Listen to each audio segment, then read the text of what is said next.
అనకాపల్లి జిల్లా పాయకరావుపేట మండలం గుంటపల్లిలోని ZP హైస్కూల్లో maths టీచర్గా పనిచేస్తున్న షేక్ నాగూర్కు ఘన సన్మానం చేశారు.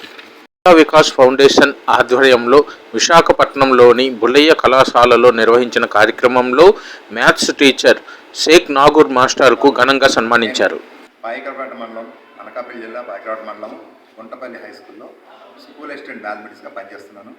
నాకు నా యొక్క సేవను గుర్తించి రాష్ట్ర ప్రభుత్వం నాకు రాష్ట్ర ఉత్తమ ఉపాధ్యాయ అవార్డు ప్రకటించడం జరిగింది, ఇవ్వడం కూడా జరిగింది. అది మొన్న 11వ తారీఖు నవంబర్ నెలన డాక్టర్ అబుల్ కలాం ఆజాద్ బర్త్డే రోజున మన సర్వేపల్లి రాధాకృష్ణ గారు అవార్డు తీసుకోవడానికి చాలా సంతోషంగా అనిపించింది.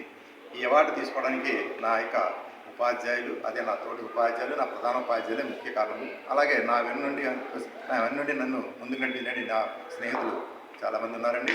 వీళ్ళందరి సహాయ సహకారాలతో నేను ఈ ఉత్తమ ఉపాధ్యాయ అవార్డు తీసుకోవడం జరిగింది. అంతటి గొప్ప అవకాశం మళ్ళీ ఈరోజు బాల వికాస్ ఫౌండేషన్ వారు వైస్ ఛాన్సలర్ వారి చేతుల మీదుగా మరోసారి తీసుకోవడంతో చాలా ఉన్నతమైన అవార్డుగా నేను భావిస్తున్నానండి. నాకు ఈ అంతటి అవకాశం రావడానికి ముందుగా దైవానికి కృతజ్ఞతలు తీసుకుంటానండి. అలాగే నా తల్లిదండ్రులు, నా ఉపాధ్యాయులు, అలాగే నేను ఏ విధంగా ఎవరికైతే నేను సేవ చేస్తాను అంటే పిల్లలకి, ఆ పిల్లల యొక్క అభిమానంతో నా కుమారుడు కూడా అతి చిన్న వయసులోనే 18 ఏళ్ళు కానీ మళ్ళీ ఆయన కూడా ఉపాధ్యాయుడిగా జాయిన్ అవ్వడం జరిగింది. మన నాగూరు చాలా కష్టపడి పైకి వచ్చాడండి. అంటే సినిమా కష్టాల్లాగా ఉంటాయి అన్నమాట. స్కూల్ పంపించిన వాళ్ళ ఫాదరు స్కూల్కి వద్దు పనిచేసి కుటుంబాన్ని పోషించు అని డ్రాప్ చేశారు. అయినా సరే కష్టపడి దొంగచాటు చదువుకున్నాడు అనమాట. అలాగే మళ్ళీ కాలేజీకి వచ్చిన తర్వాత కాలేజీలో కూడా డ్రాప్. తర్వాత అంటే మనం ఓపెన్గా చెప్తున్నాం అంటే చాలామంది మనకే ఉన్న కష్టాలు ఎవరు లేవనుకుంటారు, కానీ ఆయన్ని చూస్తే అర్థం చేసుకోవచ్చు.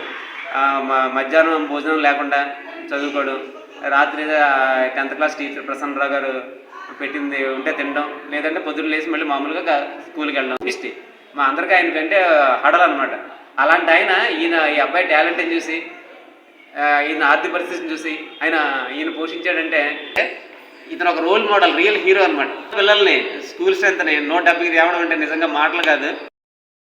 రోజు స్కూల్కి 7:30-8 గంటలలోపు వచ్చి, మన స్కూల్ 9 గంటలు ఉంటే గంట ముందు వచ్చి మేము 7 సంవత్సరాల నుంచి చూస్తున్నానండి. అది అతనికి ముందు నుంచి కూడా అలవాటు మాస్టర్కి. అలాగే మనం మాటల మాంత్రికుడని, మెజిషియన్ అని వింటూ ఉంటాం.